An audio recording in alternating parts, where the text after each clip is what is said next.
Sriramulu entry ಕೊಟ್ಟು ಜನಾರ್ದನ್ ರೆಡ್ಡಿ ನಿವಾಸದ ಮುಂದೆ ಪರಿಸ್ಥಿತಿ ಮತ್ತೆ ಉದ್ವಿಗ್ನ ಆಗ್ತಾ ಇದೆ. ಕಾರ್ಯಕರ್ತರನ್ನ ಚದುರಿಸುವ ಸಲುವಾಗಿ ಅಶ್ರವಾಯು ಪ್ರಯೋಗವನ್ನ ಮಾಡಲಾಗಿದೆ. ಪೊಲೀಸರಿಂದ ಒಂದ್ ಕಡೆಗೆ ಲಾಠಿ ಚಾರ್ಜ್ ಮಾಡ್ತಾ ಇದ್ರೆ ಮತ್ತೊಂದು ಕಡೆಗೆ ಅಶ್ರವಾಯು, ಎರಡು ಸುತ್ತಿನ ಅಶ್ರವಾಯು ಸಿಡಿಸಲಾಗಿದೆ. ಅಂದ್ರೆ ಎಷ್ಟರ ಮಟ್ಟಿಗೆ ಪರಿಸ್ಥಿತಿ ಕೈಮೀರಿ ಹೋಗ್ತಾ ಇದೆ ಅನ್ನೋದಕ್ಕೆ ಬೆಸ್ಟ್ ಎಕ್ಸಾಂಪಲ್. ಪೊಲೀಸರ ಮುಂಗಡೆನಲ್ಲಿರುವಂತಹ ಜನರು ಕೈಯಲ್ಲಿ ಕೋಲನ್ನು ಹಿಡ್ಕೊಂಡ್ ಬರ್ತಾರೆ, ಲಾಠಿಯನ್ನು ಹಿಡ್ಕೊಂಡ್ ಬರ್ತಾರೆ, ಕಲ್ಲಿಂದ ತೂರಾಟವನ್ನ ಮಾಡ್ತಾರೆ. ಅದಾದ ಮೇಲೆ ಘಟನಾ ಸ್ಥಳಕ್ಕೆ ಎಸ್ಪಿ ಎಂಟ್ರಿ ಕೊಡ್ತಾರೆ.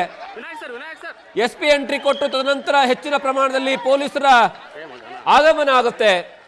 ನೋಡಿ ಅಲ್ಲಿ ಯಾವ ರೀತಿಯಾದ ಲಾಠಿ ಚಾರ್ಜ್ ಆಗ್ತಿದೆ ಅಂತ.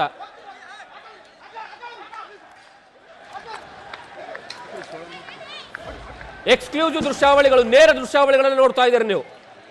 ಕೇವಲ ಒಂದು ಬ್ಯಾನರ್ ಅಳವಡಿಸುವಂತಹ ಕಾರಣಕ್ಕಾಗಿ ನಡೆದಿರುವಂತಹ ಈ ಒಂದು ಗಲಾಟೆ ಅತಿರೇಕಕ್ಕೆ ಹೋಗುತ್ತೆ. ನೀವು 2023ರ ಚುನಾವಣೆಯ ಒಂದು ಸ್ವಲ್ಪ ಹಿನ್ನೆಲೆ ಮೆಲುಕು ಹಾಕೊಂಡ್ರೆ ಪೂರ್ತಿ ಗೊತ್ತಾಗುತ್ತೆ. ಜನಾರ್ದನ್ ರೆಡ್ಡಿ ಯಾವುದೇ ಕಾರಣಕ್ಕೂ ಬಳ್ಳಾರಿಗೆ ಎಂಟ್ರಿ ಇರಲಿಲ್ಲ. ಆ ಸಂದರ್ಭದಲ್ಲಿ ನಾರಾ ಭರತ್ ರೆಡ್ಡಿ ನೇರ ವಾಗ್ದಾಳಿಯನ್ನ ಮಾಡುವಂತಹ ಕೆಲಸವನ್ನ ಮಾಡ್ತಾರೆ ಜನಾರ್ದನ್ ರೆಡ್ಡಿ ವಿರುದ್ಧವಾಗಿ. ನಾರಾ ಭರತ್ ರೆಡ್ಡಿ ಮತ್ತು ಜನಾರ್ದನ್ ರೆಡ್ಡಿಯ ನಡುವೆ ಬಹಳಷ್ಟು ಹೇಳಿಕೆಗಳನ್ನ, ಬಹಳಷ್ಟು ಆರೋಪ ಪ್ರತ್ಯಾರೋಪಗಳನ್ನ ಮಾಡಲಾಗುತ್ತೆ. ಅದಾದ್ಮೇಲೆ ಇಲ್ಲಿಯವರೆಗೂ ಸಹ ಟಿಲ್ ಟುಡೇ ಆ ವೈರತ್ವ ಇವತ್ತು ಮತ್ತೊಂದು ಹೆಜ್ಜೆ ಮುಂದೆ ಹೋಗಿದೆ. ಅಲ್ಲಿ ಒಬ್ಬ ನೆಲದ ಮೇಲೆ ಅಯ್ಯೋ ಬೆನ್ನಿಗೆ ದೊಡ್ಡ ಮಟ್ಟದಲ್ಲಿ ಗಾಯ ಆಗಿದೆ. ಯಾವುದು ಅಂತ ಗೊತ್ತಿಲ್ಲ. ನೆಲದ ಮೇಲೆ ಬಿದ್ದು ಬಿಟ್ಟಿದ್ದಾನೆ. ಇಡೀ ಪೂರ್ತಿ ರಕ್ತಮಯವಾಗ್ಬಿಟ್ಟಿದೆ. ಆ ವ್ಯಕ್ತಿಯ ಪರಿಸ್ಥಿತಿ ಏನಿದೆ ಅನ್ನುವಂತಹ ಮಾಹಿತಿ ಲಭ್ಯವಾಗ್ತಾ ಇಲ್ಲ. ಕೇವಲ ಒಂದು ಬ್ಯಾನರ್ಗೋಸ್ಕರ ರಕ್ತ ಸಿಕ್ತವಾಗ್ಬಿಟ್ಟಿದೆ. ಅಲ್ಲಿ ಒಂದು ನಿಮಗೆ ಹೇಳಬೇಕು ಮಾಹಿತಿಗಾಗಿ, ಒಂದು ಕಡೆಗೆ ಅಶ್ರವಾಯು ಸಿಡಿಸಲಾಯಿತು, ಮತ್ತೊಂದು ಕಡೆಗೆ ಗಾಳಿಯಲ್ಲಿ ಗುಂಡನ್ನು ಹಾರಿಸಲಾಯಿತು. ಅಪ್ಪಿ ತಪ್ಪಿ ಏನಾದರೂ ಆ ಗುಂಡು ಆ ವ್ಯಕ್ತಿಯ ಬೆನ್ನಿನ ಒಳಗೆ ಹೋಗ್ತಾ ಅನ್ನುವಂತಹ ಅನುಮಾನಗಳು ಮೂಡ್ತಾ ಇದ್ದಾವೆ. ಬಹಳಷ್ಟು ಉದ್ವಿಗ್ನವಾದಂತಹ ವಾತಾವರಣ.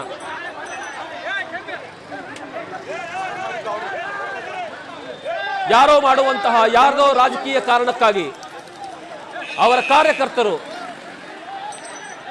ರಕ್ತ ಸುರಿಸಬೇಕಾದಂತಹ ಅನಿವಾರ್ಯದ ಪರಿಸ್ಥಿತಿ ನಿರ್ಮಾಣವಾಗಿದೆ.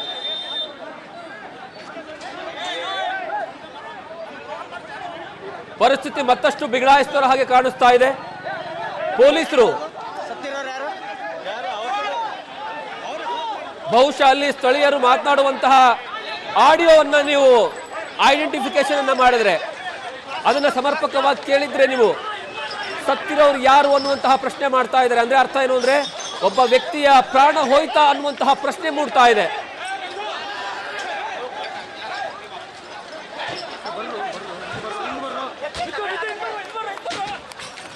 ಒಬ್ಬ ವ್ಯಕ್ತಿಯ ಪ್ರಾಣ ಹೋದ ಹಾಗೆ ಕಾಣಿಸ್ತಾ ಇದೆ.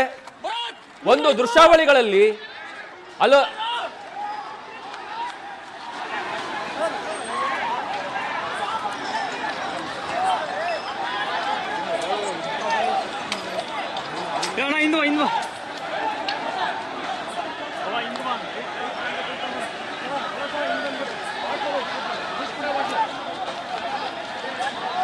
सर मूर्ति सर साइड पर साइड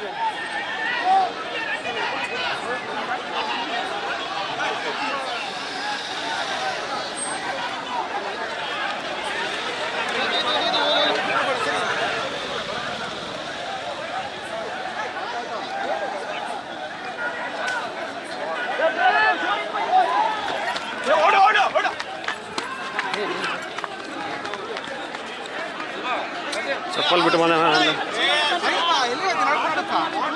दूर आ गया वहीं बाबा न्यू सेप पे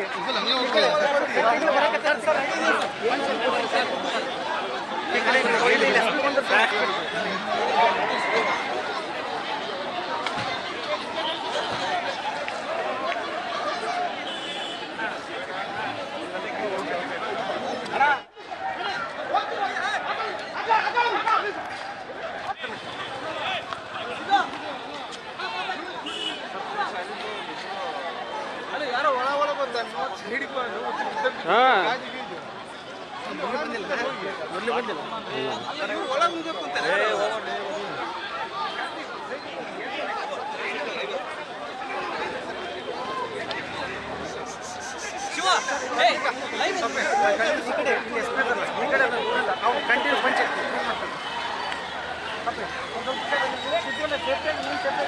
ಇಲ್ಲ ಸರ್ ಅವಾಗ ಯಾಕತ್ತಾರೆ